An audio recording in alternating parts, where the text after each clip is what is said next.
Isn't he just a pretty boy? He's a twink. He's tiny. He is a twink. You know he's 5'6". He is? Yeah, he's a short boy. He's a 5'6"er? He's 5'6", 5'7", but he's a short boy. Wow, him and Rex have so much in common. Well, short. Rex is 4'11". Oh yeah, he's much shorter. Well, he's 15. He is 15. Well, even then, when I was 15, I was taller than that. Way taller than that. Well, some guys don't hit their growth spurt till they're older. I mean, no, I didn't. Oh yeah, that's right. I didn't have my growth spurt till I was 16. I was one of the very few people who's blessed to have, like, height so young and still keep it. I'm 6'2" right now. Yeah, see, I'm 5'11". I can't break 6 feet to save my life. Unless you wear platforms. Shush. I'll never wear heels. Unless you think I look pretty in them. Okay. And speaking of Ryan, he's a good example of someone who's actually 6 feet tall compared to Shulk. Yes. Ryan is 6 feet tall. He's a tall boy. He's a big one. He's a big one, that one. But the amount of brain cells he has kind of evens it out. It's okay. You'll leave the thinking to Shulk. Yes. And to Melia and to Charla and to even to Riki at times. You know what's funny? I think Shulk's smart on his own. Yes. And I think all the characters are smart on their own, but like you mix them together, sometimes they're just dumb. Oh yeah, that reminds me of the Sokka and that one meme. Yeah. Of Sokka and Aang. Where like they're the smartest alone, but when you get them in a room together, they can do the dumbest shit. They're the personification of the my last two brain cells meme. Oh yeah. Hello, big common caterpillar. I'm gonna cut you up for no reason. Aggro? Oh no, don't aggro me, Brian. So my current team is Shulk, Charla, and Melia, I'd assume? No, Riki. Riki. Yeah. I love Riki. Because he's good at getting attacks in quickly. And he could gain a lot of aggro by doing that. Yeah, in Xenoblade 1 and 2, if you don't use your Nopon, you're missing out on the best part of the game because you are. They're really good. I mean, more Tora than Riki, but yes. If you don't use Tora at full power in Xenoblade 2, you're just wrong at the game. You're just bad at the game because holy crap! I mean, unless you're going for a challenge. Yes. Tora's third blade is just. Which the page that I run, because I made the comment, all you need is Tora or Riki. Now I made on the page I made a post saying all you need in the game is Riki. I think I was talking about Xenoblade 1, and like there's a lot of people that commented on it saying like, that's a challenge. I'm like, oh great. Yeah, does that mean I have to actually do that now? It's like, well, you know what? I dare you. I dare you to do a run just Riki. Oh god. But of course you can't until you actually get him. But once you do get him, I dare you to do just Riki. I'll try. I'll give it a good go, and if it's impossible, then I'll stop. But that never stopped me from playing Kingdom Hearts 3 and 2 and 1 at level 1 at critical difficulty. Goodness, this game is pretty. God, look at it. I mean, I love shifting the camera too because it looks ideal like this.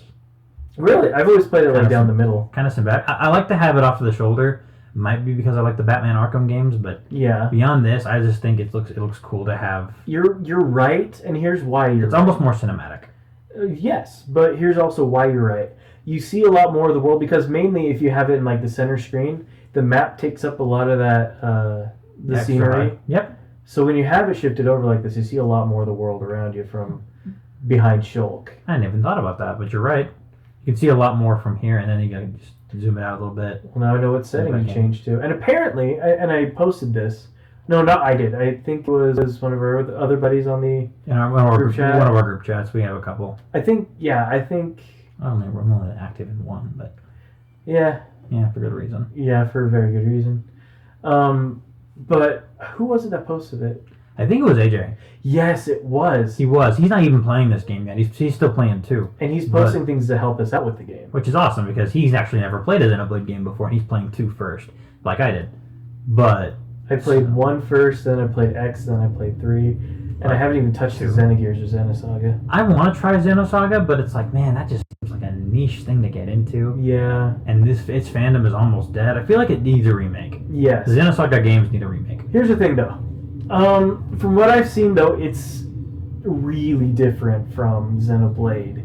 Oh yeah, it's a turn-based RPG as far as I can tell. Xenosaga is it's a traditional Final Fantasy thing because it was made by SquareSoft back when it was Square and Monolith Soft at the same time instead of just Square Enix and Monolith Soft. Which Monolith Soft is Square Enix's I guess you could say, baby. the second half. Second half. Yeah, part of SquareSoft, and correct me if I'm wrong, but SquareSoft came first, and they did a lot of bigger games.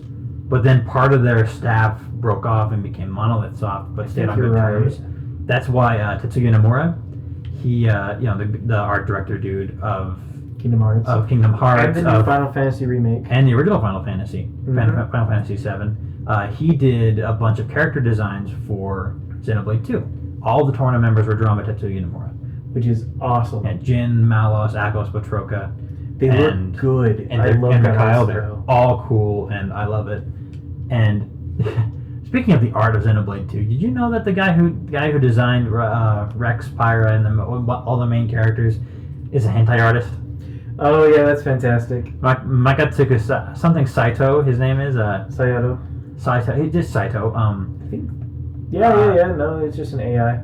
Or Sato or something. I don't know. But either way, he's a hentai artist. But actually, another fun fact is going back further. Nintendo's worked with him before. Mm-hmm. He did one other piece of artwork for Fire Emblem Awakening. The artwork of Celica for that game. If you take the artwork of Celica from Fire Emblem Awakening and compare it to Pyra, you realize that's the same dang character. Oh my, you're right. You got the hot pants and the pointless belts and everything. You're right. Look at the Awakening artwork for Celica, and then look at Pyra. Oh my goodness. Yeah, that's Oh man, crossover confirmed, maybe? Crossover confirmed. I mean, I don't know. I mean, Awakening came out in 2013, but it's awesome because that means that Nintendo's giving jobs to a good artist, even though he does some pervy stuff, and he does some pervy stuff. Well, a lot of high-paid animators are usually the pervy ones from Japan. I'd hire a pervy animator. I don't care. I mean, they put a lot of work into it. I mean, heck, did you see Trigger's Studio Trigger's opening for Shantae 5? Yes. That game's out, and I want to play it. Yeah, and it's one of those where it's opening or even its original opening demo. Mm-hmm. If they do it right, which they got Studio Trigger to do, and Studio Trigger is good at making openings and making good fight scenes. Mm-hmm. If you get somebody like that to promote your game or to animate for even just the opening part of it, you will get people who want to buy the game because it's really well done. It looks so good, and of course it uses Half Genie Hero sprite style. I've seen the gameplay. And Half Genie Hero is a pristine game. Play that game, please. We have it on the channel, actually. We played some of it. So we uploaded. Yeah, Shantae and the Seven Sirens, that's on our list. We're gonna play that. Oh yeah, no, that's definitely on the list. We can't not play the new Shantae. And we gotta play Shantae. And at some point we gotta play Final Fantasy too. We'll play Final Fantasy too, and probably Persona 5 Royal at some point. Yes. We'll probably play a bunch of games in the future. We just need the time, and it's hard to find the time right now. Yeah, I mean, even if we are home a lot, we don't live in the same city yet, so getting together to do this stuff is going to be. Yeah. Oh, I didn't even realize that they modeled Shulk's hair to move in this game. Oh. Yeah. The worried face. Old square tash. See how weeby this is, guys? Guys. See the weeb? Do you sense it? Do you sense the weeb? Are you feeling it? I'm really feeling it! You feel it now, Mr. Krabs? Hi-oh. Yeah, I don't like this cutscene. Let's get through it. Yeah, nothing important happens. It's just kind of goofy. It's just him with goofy arm movements yelling at a couple of soldiers for what, minute and a half? Can't we just skip this? I think so, but I'm just gonna go through it. It's kind of important. This thing got broken. We're gonna have to go do a mission for it later. I mean, right now it's not Shulk's problem, but later it will be. It will be. Because it's Ryan's problem, and because whatever Ryan's problem, we don't send Ryan out to do things alone. So you're gonna change. So at any point, are you just gonna keep a Shulk his main uniform, or are you just gonna? I'm gonna I'm gonna change his outfit as much as I can, but I kind of like Shulk's default outfit, so I'm not gonna be. I stuck with the prodigal one. Yeah, the prodigal outfit's good. I do like his original outfit though. That looks. But the armor changes in this game, so. Yeah. Well, you can keep it to just his normal. Yeah, you can default and keep it if you want, but for a lot of the characters, why wouldn't you? Oh, the Monado looks so good in this game. Oh my goodness. Hey, what's up, Logan? Now that's the one thing I like is how much they explain like what the blade is. Mm-hmm. Because if you were to only play like Smash Shulk and just kind of look at the blade itself, it just looks like this goofy weapon, a glorified lightsaber with a really big hilt. But they explain like how like it works. It's essentially just a computer. It's a computer. It does a lot of stuff that and that is actually a really big hint as to where it actually came from, because it's a computer. It's tech. It's not magic. Which is crazy. That's why I love the Xenoblade games. Because a lot of it really isn't magic. It's just technology. At least Xenoblade 1, at least. Xenoblade 2 has a bit more of the magical side of it, but then by the side, they still have ether. Yeah, but then by the very end of it explains, all that magic is, it's science. It really is. A lot of it's just pseudoscience or whatever you want to call it. Like how the world was created, or at least like the Titans themselves, they explained without like boring you. They explained using the cutscene itself, and they save it for the very end.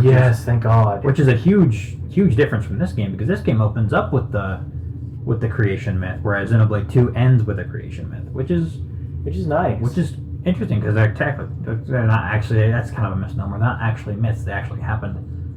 Man, the detail on these models. They really went for it. They're not. Of course, like the. They're so much prettier. What's it called? I guess like the polygonal design is still chunky, but the amount of design that's put into the textures is over the top, and it's nice. Textures and lighting and shading on these character models is so much better than it was on the Wii version, at the very least. Sure, it's not like Final Fantasy VII Remake looking good. Honestly, it's not even Persona 5 looking good. Now here's the thing, though. It still looks good. Still looks good. Here's the thing, though, but this is its art style. Yeah, this is the art style. This is Xenoblade's art style. Like, if they change that to look more realistic, it's no longer Xenoblade. It actually falls under, like, Xenosaga. Yeah, Xenosaga is a lot more... It has its own look, but it also fits in with the rest of whatever's here.